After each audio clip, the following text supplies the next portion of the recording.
आप सभी का स्वागत है इस वीडियो में। यह कहानी उस भूतिया ट्रेन के बारे में है जो बहुत ही ख़तरनाक और रहस्यमय है।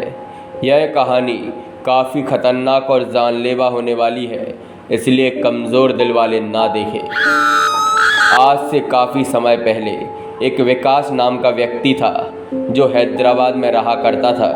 उसके परिवार में उसके माता पिता और वह रहा करते थे। एक दिन विकास और उसके कुछ दोस्तों का प्लान बना कि वह केदारनाथ जाते हैं घूमने के लिए, लेकिन उसके घर वाले मना करते हैं। लेकिन वह ज़िद करके ज़बरदस्ती ट्रेन की तरफ निकल जाता है और कहता है कि मुझे तो केदारनाथ जाना ही है। तो वह एक ट्रेन की टिकट बुक कर देता है। सफ़र 2 दिन का था, लेकिन सुनने में तो काफ़ी आसान लग रहा है, लेकिन यह विकास का काफ़ी मुश्किल और रहस्यमय सफ़र होने वाला था। ज़िंदगी का वह जानलेवा सफ़र जो वह कभी नहीं भुला पाता। तो विकास अगले दिन की सुबह अपने 3 दोस्तों के साथ ट्रेन में बैठ गया और निकल गया केदारनाथ के सफ़र के लिए। उन्हें काफ़ी मज़ा आ रहा था क्योंकि वह पहली बार अपने दोस्तों के साथ गया था इस सफ़र के लिए। काफ़ी मज़े आ रहे थे। उन्होंने काफ़ी सारी चीज़ें खाई, नाश्ता किया, ट्रेन में चाय पी, ट्रेन के सफ़र के मज़े लिए।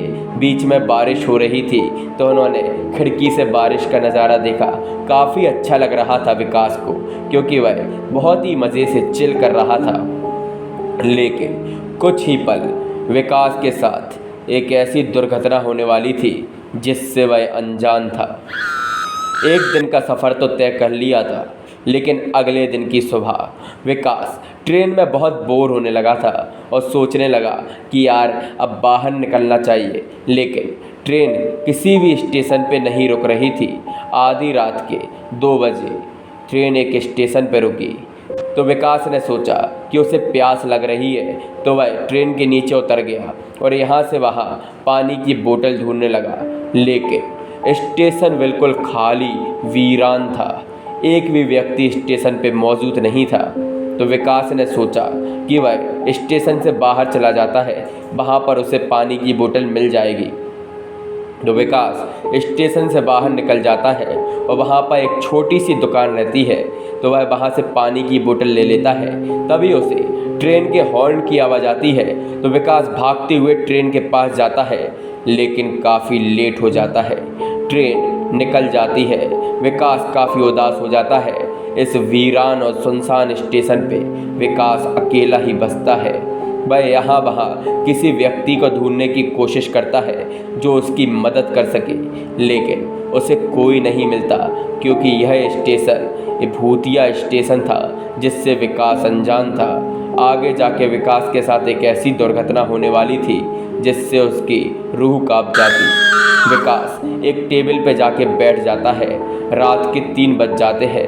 कोई भी ट्रेन स्टेशन पे नहीं आती। विकास वहीं पर लेट के सो जाता है।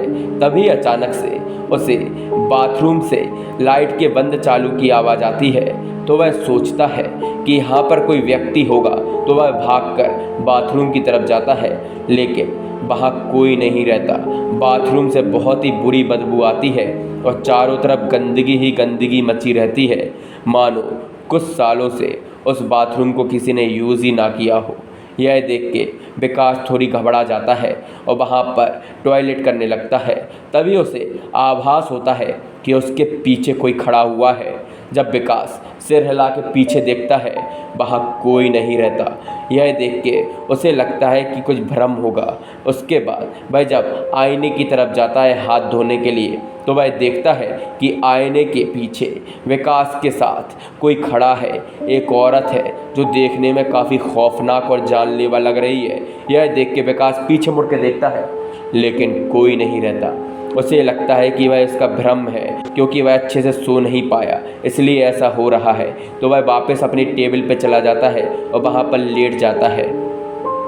तभी उसे किसी के कदमों की आवाज़ सुनाई देती है। तो विकास यहाँ से वहाँ देखता है, लेकिन कोई नहीं रहता। तभी विकास को एक औरत नज़र आती है जो काफ़ी दूर एक टेबल पे बैठी रहती है। तो वह विकास उसको आवाज़ लगाता है, लेकिन वह कुछ नहीं बोलती। तो विकास धीरे धीरे करके उस औरत के पास चला जाता है। सोचता है यह औरत मेरी मदद कर देगी, लेकिन वह कोई आम औरत नहीं थी। वह डायन थी जो इस रेलवे स्टेशन पर रहा करती थी। विकास धीरे धीरे करके उसके पास जाता है, फिर वह उसको बुलाता है, लेकिन वह औरत कोई जवाब नहीं देती। विकास को लगता है कि शायद इसकी तबीयत खराब है या ये गुम गई है। तो विकास पूछता है कि आपका नाम क्या है? तो वह औरत बोलती है, मैं तुम्हें जान से मार दूंगी। यह सुन के विकास थोड़ी घबरा जाता है और दूर चला जाता है। फिर अचानक से वह औरत उसी टेबल से गायब हो जाती है। यह देख के विकास के पैरों तले जमीन खिसक जाती है और वह बहुत घबरा जाता है और भागने की कोशिश करता है, लेकिन अचानक से वह औरत विकास की नज़रों के सामने आ जाती है, जो देखने में काफ़ी खौफनाक लग रही थी। उसके बालों से खून ही खून बह रहा था और चारों तरफ कट के निशान थे। यह देख के विकास बहुत घबरा जाता है और चिल्लाने लगता है, बचाओ बचाओ, लेकिन कोई इसकी आवाज़ नहीं सुनता, क्योंकि इस भूतिया स्टेशन पे रात के वक्त कोई नहीं जाता था। यह देख के विकास के होश उड़ गए और वह डायन विकास को पकड़ लेती है। तभी अचानक से विकास की नींद खुल जाती है और वह अपने आप को उसी स्टेशन पे पाता है। सुबह हो जाती है, काफ़ी सारे लोग विकास को घेरे हुए थे। तभी एक दादाजी आते हैं और विकास से बोलते हैं कि तुम यहाँ कब से हो? तो वह कहता है कि मैं रात के 2 बजे से हूँ, मेरी ट्रेन निकल गई थी, इसलिए मैं यहाँ पर ट्रेन का इंतज़ार कर रहा था। तो वह दादाजी कहते हैं, बेटा तुम्हारी किस्मत बहुत अच्छी है, यह वह भूतिया स्टेशन है जहाँ डायन का बसेरा है। यहाँ पर जो भी व्यक्ति रात बिताता है उसकी मौत हो जाती है। तुम बच गए हो, भगवान ने तुम्हारा साथ दिया। यह सुन के विकास काफ़ी घबरा जाता है, भागता है और एक 4 व्हीलर बुक करके सीधे अपने घर चला जाता है और अपने मम्मी पापा को यह बात बताता है। उसके माँ बाप भी बहुत घबरा जाते हैं। हमेशा के लिए यह दृश्य नहीं भुला पाता है। उसे रात में सपनों में वही डायन बार बार नज़र आती है। अगर आपको यह वीडियो अच्छी लगी हो तो लाइक करें, सब्सक्राइब करें, शेयर करें। धन्यवाद। आप सभी का स्वागत है इस वीडियो में।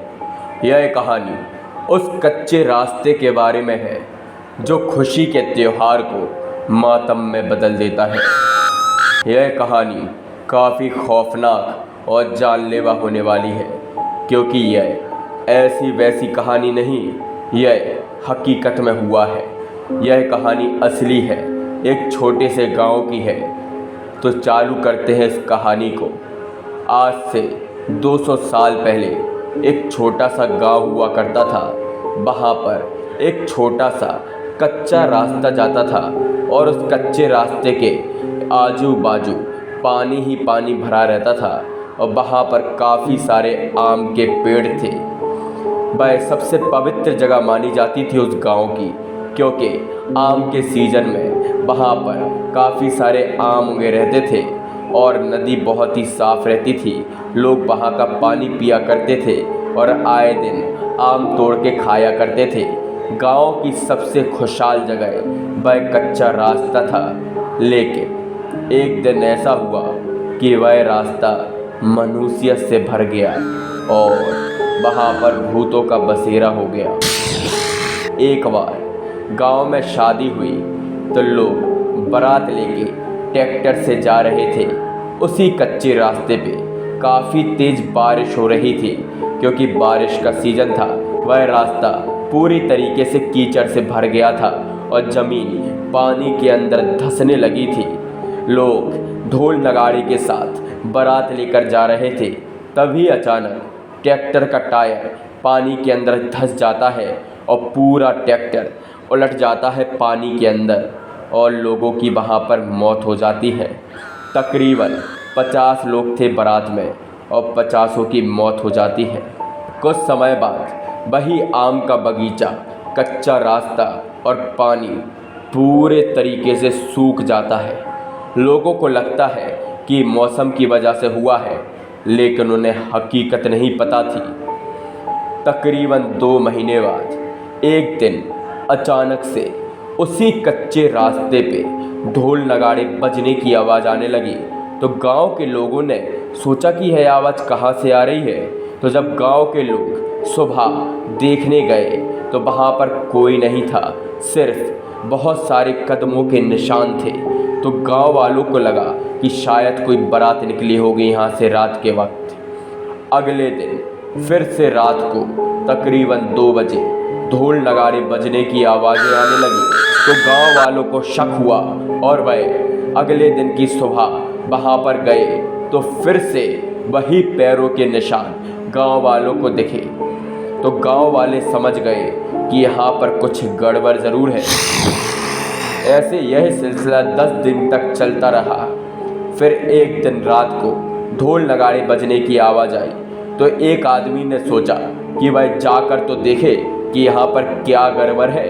तो आधी रात को वह उस ढोल नगाड़े के पीछे चला गया और उसने एक ऐसा दृश्य देखा जिसको देख के उसकी आंखें फटी की फटी रह गई। उसने देखा कि काफ़ी सारे भूत ढोल नगाड़े पे नाच रहे हैं, जिनके उल्टे पैर हैं, किसी का सिर कटा है तो किसी के हाथ पैर टूटे हुए हैं। यह देख के वह आदमी डर गया और गांव की तरफ भागा। अगले दिन उसने लोगों को बताया कि उसने क्या देखा। तो गांव के किसी भी लोग ने उसका विश्वास नहीं किया। गांव के लोगों ने बोला कि तुम तो दारूखोर हो, दारू पी के तुमने देख लिया होगा। कुछ समय बाद वह आदमी पागल होने लगा और उसकी मौत हो गई। तो गांव वालों को और शक हुआ कि यहाँ पर कुछ गड़बड़ है। फिर एक दिन गांव में एक लड़की की शादी निकली और उसी कच्चे रास्ते से वह बारात जा रही थी। लोगों को लगा कि कोई समस्या नहीं होगी क्योंकि यह रास्ता तो अच्छा है, साफ है। लेकिन उन्हें पता नहीं था कि वहाँ पर 50 भूतों का बसेरा है। वह गांव के लोग वहाँ से बारात तो निकाल ले गए, लेकिन आगे जाके उन्हें काफ़ी तकलीफ़ों का सामना करना पड़ा। जिस भी लड़की की शादी थी उस लड़की के अंदर 10 भूतों ने कब्जा कर लिया था और उसको जान से मार के ले जाने की कोशिश में थे। यह देख के गाँव वालों का शक हकीकत में बदल गया कि यह भूतिया रास्ता हो चुका है। तो उस दिन से गाँव वालों ने हमेशा के लिए उस रास्ते को बंद कर दिया और कच्चे रास्ते को भूतिया रास्ते का नाम दे दिया। आज भी वहाँ पर रात को ढोल नगाड़े बजने की आवाज़ें आती है और लोगों के चीखने चिल्लाने की आवाज़ आती है। आप सभी का स्वागत है इस वीडियो में। मयंक एक मल्टीनेशनल कंपनी में ब्रांच मैनेजर की जॉब करता था। एक दिन मयंक को ऑफिस से घर जाने के लिए लेट हो गया था। सर्दी की मौसम होने के कारण रात भी जल्दी हो गई थी। ठंड भी बहुत शुरू हो चुकी थी। रास्ते में चलते चलते मयंक को अचानक एक आवाज सुनाई दी, रुक जाओ। मयंक वहीं पर ही रुक गया और पीछे मुड़ के देखा, लेकिन पीछे कोई भी नहीं था। फिर से वही आवाज सुनाई दी, सामने देखो। जैसे ही मयंक ने सामने देखा तो उसे जमीन पर कुछ चमकती हुई चीज दिखाई दी। मयंक दौड़ के उस चीज के पास गया और देखा तो यह कोई साधारण चीज नहीं थी बल्कि एक चमकता हुआ हीरा था। उसने वह हीरा अपने हाथ में लिया। उसकी चमक देखकर मयंक की खुशी का पार ना रहा। लेकिन मयंक को कहाँ पता था ये कोई साधारण है या नहीं बल्कि एक मायावी हीरा है। अचानक उस हीरे में से आवाज आई, अगर तुम्हें और हीरे चाहिए तो इस जमीन को खोदो। इस जमीन के नीचे बहुत सारे हीरे हैं। मयंक खुश हो गया। उसने उस हीरे को अपनी जेब में डाला और जमीन खोदना शुरू किया। करीबन 2 फीट खोद काम करने के बाद अचानक मयंक डर के मारे चिल्लाने लगा। इसके कारण उसका संतुलन खो गया और जमीन पर गिर पड़ा, क्योंकि उस गड्ढे में से हीरे मोती नहीं बल्कि किसी इंसान का कटा हुआ सर मिला। अचानक वह सर हवा में उड़ने लगा और बोला, डरो मत, मैं तुम्हें कोई हानि नहीं पहुंचागा। मैं तुम्हें बहुत सारे हीरे जवेरात भी दूंगा। बस मेरी बात ध्यान से सुनो, मैं जहां जाता हूं वहां मेरे पीछे आओ। फिर वह सिर हवा में उड़ा और जंगल की ओर बढ़ने लगा। करीबन 1 किलोमीटर चलने के बाद वह सिर रुक गया। मयंक भी रुक गया। फिर उस सिर ने मयंक से कहा, इस जमीन के भीतर बहुत सारे हीरे मोती जवाहरात छुपे हुए हैं। इस जमीन पे खोद काम शुरू करो। मयंक खुश हो गया और उस जमीन को खोदना शुरू कर दिया। खोदते खोदते उस जमीन के नीचे हीरा मोती तो नहीं मिले बल्कि उस सिर का कटा हुआ धड़ मिला। उस सिर ने कहा, अब तुम्हें एक आखिरी काम करना है, उसके बाद मैं तुम्हें मालामाल कर दूंगा। तुम्हें कहीं से भी 1 लोटा खून लाना होगा। मयंक ने बोला, 1 लोटा खून? पर मैं 1 लोटा खून कहाँ से लाऊंगा? उस सिर ने कहा, चलो मेरे साथ। वो डरावना चेहरा मयंक को साथ लेकर थोड़ी दूरी पे गया। वहां उसे एक इंसान को जाते हुए देखा। वो सिर बोला, उस इंसान को मारकर उसका खून ले आओ। मयंक डर गया और बोला, नहीं नहीं, यह मुझसे नहीं होगा, मैं यह नहीं कर सकता। अगर तुमने ये काम नहीं किया तो मैं तुझे बहुत बड़ी मुसीबत में डाल दूंगा, फिर तुम्हारी पूरी जिंदगी नर्क बन जाएगी। मयंक ने हाथ जोड़कर उसे कहा, मुझे माफ कर दो, अगर मैंने उसे मार तो मुझे पुलिस गिरफ्तार कर देगी और मुझे जेल जाना पड़ेगा। उस सिर ने अपने तंत्र मंत्र की शक्ति से एक छुरी और लोटा प्रकट किया और गुस्से से बोला, अगर तुम मेरा ये काम नहीं करोगे तो मैं तुम्हारे पूरे परिवार को मौत के घाट उतार दूंगा। मयंक ने मजबूरी में आकर उस आदमी को मार डाला और उसका खून लेकर उस सिर के पास गया। वो सिर खून को देखकर बहुत खुश हुआ और बोला, ये खून मेरे शरीर पे डाल दे। उस सिर के कहने पर मयंक ने खून को उसके शरीर पे डाल दिया। फिर कुछ ही देर में वो कटा हुआ सिर उस शरीर पे जुड़ गया। ये सब देखकर मयंक की हालत अब खराब होने लगी। वो उस भूत को देखकर काफी डर गया। जैसे ही वो भूत जिंदा हुआ तो जोर जोर से हंसने लगा और डरावनी आवाज में बोला, तुमने बहुत बड़ी गलती कर दी कि तुम्हें मुझे फिर से जिंदा कर दिया। अब मैं सिर्फ तुम्हें ही नहीं बल्कि इस पूरे शहर को मौत के घाट उतार दूंगा। डर के मारे मयंक के मुंह से आवाज भी नहीं निकल रही थी। वो अपने जान बचाने के लिए वहां से दौड़ा, लेकिन उस भूत ने छलांग लगाकर मयंक को जमीन पे गिरा दिया और बोला, मुझे बहुत भूख लगी है, अब मैं तुम्हारा मांस खाऊंगा। जैसे ही उस भूत ने मांस खाने के लिए आगे बढ़ा कि तुरंत ही उसका सिर धड़ से अलग हो गया। मयंक समझ नहीं पाया कि आखिर यह चमत्कार हुआ कैसे। जब मयंक ने पीछे मुड़कर देखा तो एक अघोरी बाबा खड़े थे। उस अघोरी बाबा ने कहा, जब तुम उस आदमी को मारकर उसका खून ले जा रहे थे तभी मैंने देख लिया था और समझ गया कि कुछ तो बुरा होने वाला है, इसीलिए मैं तुम्हारे पीछे पीछे यहाँ तक चला आया और मैंने अपनी मंत्र की शक्ति से उस भूत को फिर से मार दिया। अब तुम निश्चित होकर अपने घर जाओ, अब तुम पर कोई खतरा नहीं है। आज भी मयंक उस बात को याद करता है तो उसकी रूह तक कांपने लगती है। यह कहानी उस भूतिया घर के बारे में है जिसने सोनू की हत्या कर दी। यह घर ऐसा वैसा घर नहीं था, यह काफी खतरनाक और जानलेवा घर था और सोनू की तरफ तरफ के मौत हुई थी इसी घर में। आज से कुछ समय पहले सोनू नाम का एक बच्चा रहा करता था जो अपने पिताजी, माताजी और बहन के साथ रहा करता था। उसके पिताजी पुलिस में काम किया करते थे। काम के चलते ही उनके पिताजी का ट्रांसफ़र हो गया और सोनू अहमदाबाद छोड़ के एक छोटे से गांव में चला गया। वह गांव काफ़ी सुनसान था क्योंकि काफ़ी कम संख्या में वहाँ लोग रहा करते थे और शाम होते ही सब अपने घर के अंदर चले जाते थे और सुनसान सड़क हो जाती थी, पूरा गांव खाली हो जाता था।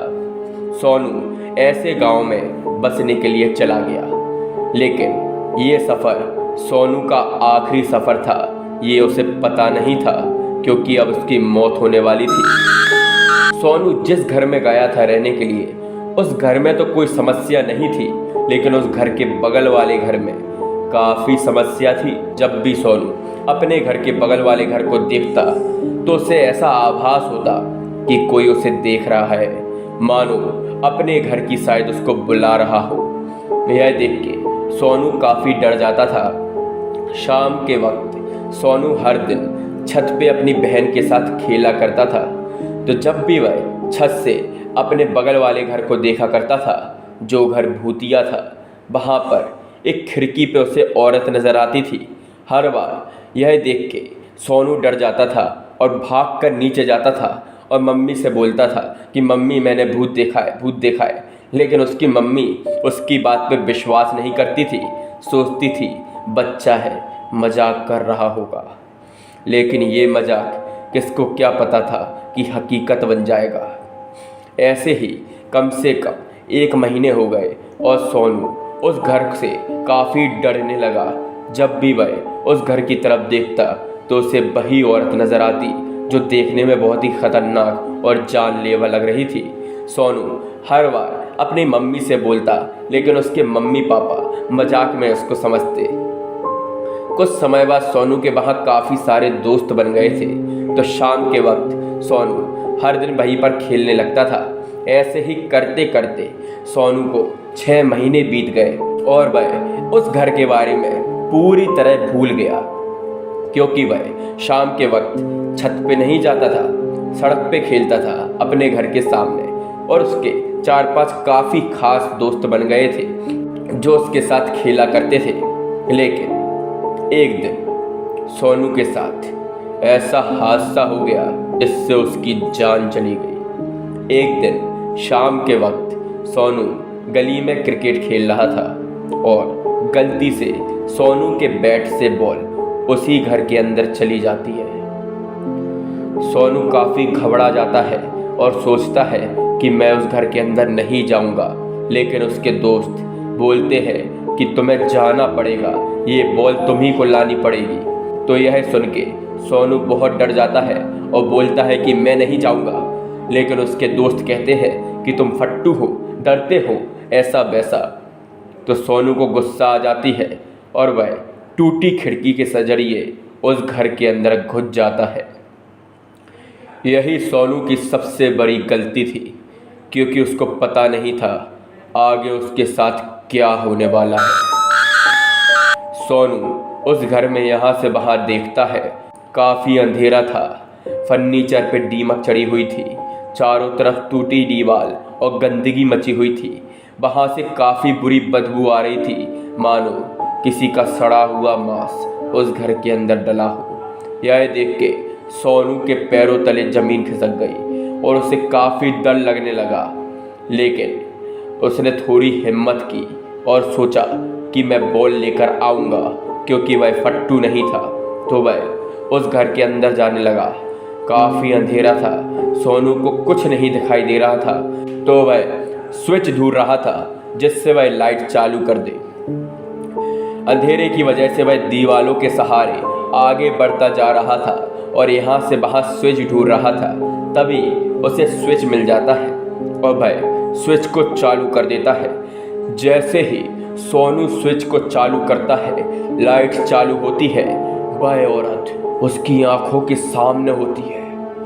यह देख के सोनू बहुत डर जाता है और अचानक से लाइट बंद हो जाती है और वह औरत भी गायब हो जाती है। लेकिन सोनू यह दृश्य अपनी आंखों से देख चुका होता है और वही रोने लगता है। कुछ समय बाद सोनू वहीं पर बेहोश हो जाता है। जब उसकी आंख खुलती है, वह अपने आप को घर की दूसरी मंजिल के ऊपर पाता है। यह देख के सोनू बहुत डर जाता है और वहाँ से सड़ी हुई मांस की बदबू काफ़ी ज़ोरों से आ रही थी। तो सोनू यहाँ से वहाँ दिखता है। तभी उसकी नज़र एक कुत्ते पे पड़ती है जो मरा हुआ वहाँ पर डरा हुआ था। यह देख के सोनू बहुत डर जाता है और भागने की कोशिश करता है, लेकिन अंधेरा काफ़ी ज़्यादा था, इसलिए सोनू भाग नहीं पाता। फिर वह यहाँ से वहाँ लाइट का स्विच ढूंढना चालू कर देता है। आखिरकार वह लाइट को चालू कर देता है। तभी वह देखता है कि कमरे में चारों तरफ खून ही खून डला हुआ है। गंदी बदबू आ रही है और यह खून लाल नहीं, काला खून बन चुका है कि काफ़ी सदियों से वह डायन इसी घर में रहा करती थी। सोनू यह देख के डर जाता है। तभी भागने की कोशिश करता है, लेकिन डायन उसे देख लेती है। यह देख के सोनू बहुत डर जाता है। डायन देखने में काफ़ी खतरनाक और जानलेवा लग रही थी। उसका चेहरा बिल्कुल गंदा था, आंखें लाल, बालों से खून निकलता हुआ। यह देख के सोनू बहुत डर जाता है। डायन सोनू को पकड़ लेती है और सोनू को बेहोश कर देती है। सोनू वहीं पर बेहोश हो जाता है। कुछ समय बाद सोनू की आंख खुलती है तो वह अपने आप को किचन में पाता है। यह देख के सोनू बहुत डर जाता है। डायन उसके सामने खड़ी हुई थी। यह देख के सोनू के पैरों तले जमीन खिसक जाती है।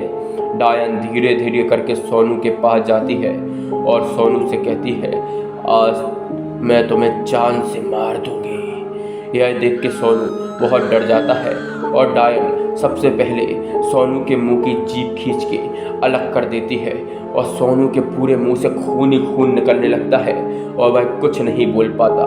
फिर उसके बाद डायन उसकी आंखें फोड़ देती है, जिससे सोनू अंधा हो जाता है। सोनू बहुत चिल्लाता है, बचाओ बचाओ, लेकिन कोई उसे बचाने नहीं आता।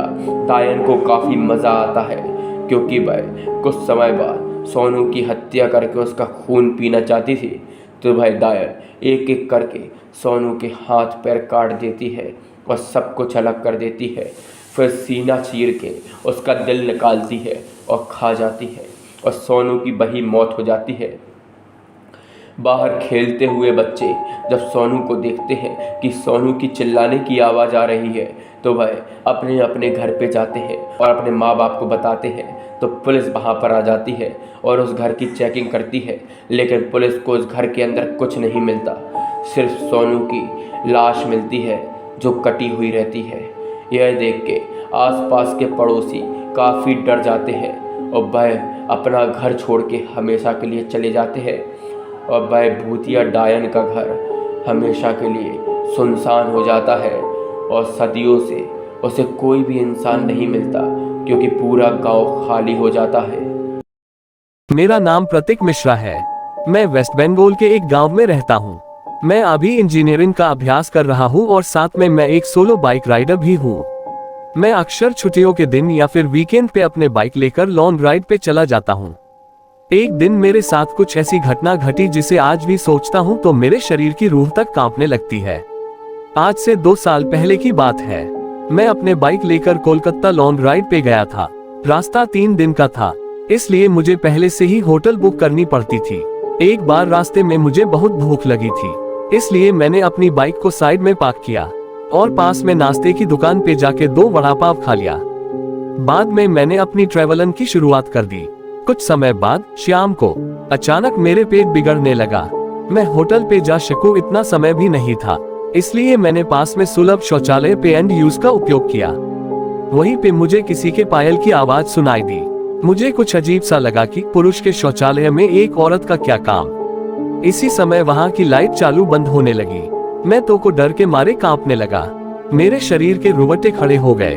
मैंने जोर से आवाज लगाई, कौन है जो यह मजाक कर रहा है? बाहर निकल के तुझे छोड़ूंगा नहीं। थोड़ी देर बाद वहां सब ठीक गया। मैं जल्दी से बाहर निकलने की कोशिश कर रहा था, लेकिन वॉशरूम का दरवाजा नहीं खुल पा रहा था। मैंने चौकीदार को आवाज लगाई तो उसने आके देखा तो दरवाजा बाहर से खुला था।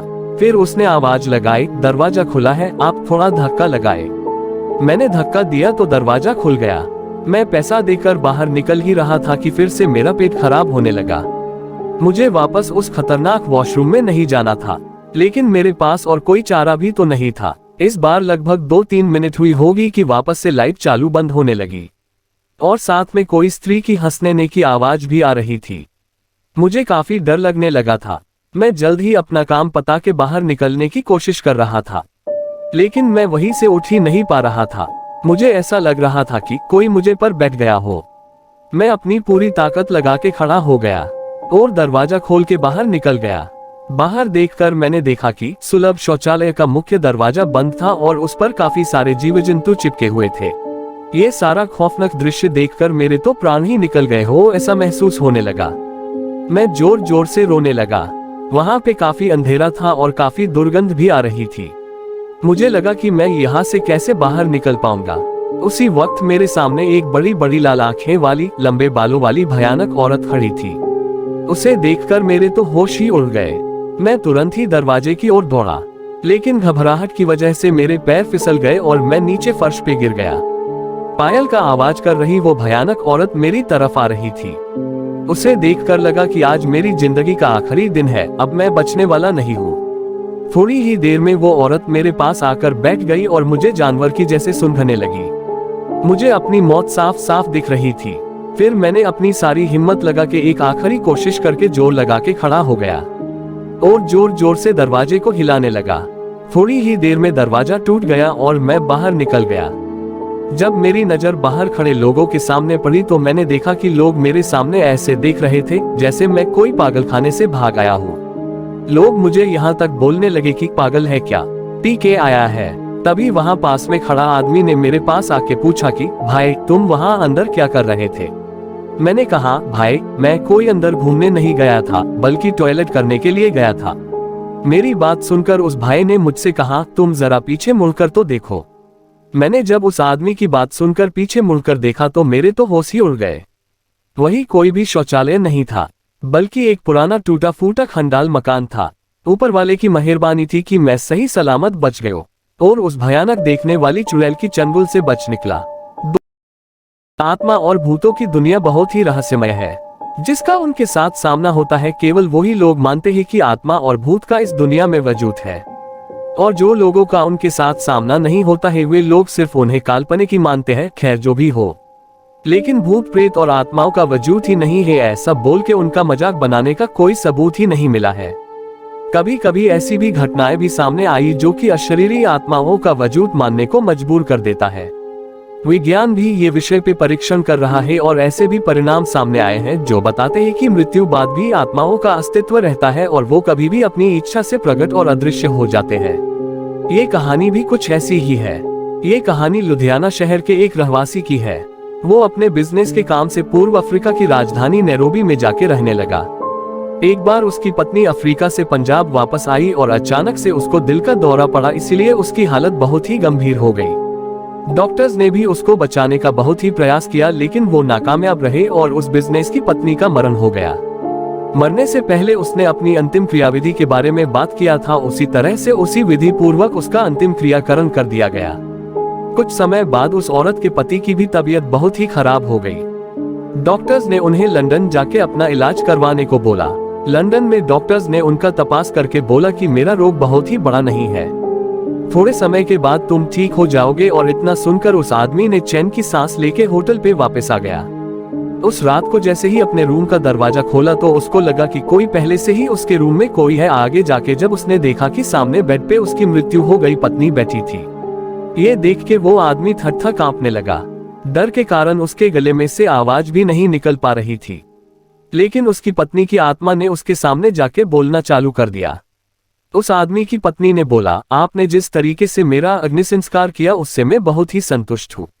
मैंने दक्षिणा में दी हुई वो अंगूठी भी देखी है। मैं हमेशा तुम्हारे साथ ही रहूंगी। अफ्रीका से लंदन यहाँ पे तुम्हारे साथ रहने के लिए ही आई हूँ। यहाँ पे डॉक्टर्स ने आपकी जांच की, उससे मुझे बहुत ही शांति मिली है। पत्नी की आत्मा का उसके प्रति प्यार देखकर पति तो घेलो ही हो गया। क्या बोलूं क्या ना बोलूं, उसकी उसे समझ ही नहीं पड़ रही थी। अब उसे अपनी पत्नी की आत्मा से डर दूर होने लगा। अब वो उसके साथ ही रहने लगा। उनका एक बेटा भी था जो अमेरिका में पढ़ाई करने के लिए गया था। अचानक वो जिस घर में रहता था उस घर में शॉर्ट सर्किट के कारण आग लग गई। उस समय रात के 12 बजे थे। उसका बेटा बहुत ही गहरी नींद में था, उसको कुछ भी पता नहीं था। अचानक उसकी आंखें खुल गई तो उसने देखा कि पूरे घर में आग लग गई है और कोई उसको उठा के घर से बाहर ले जा रहा है।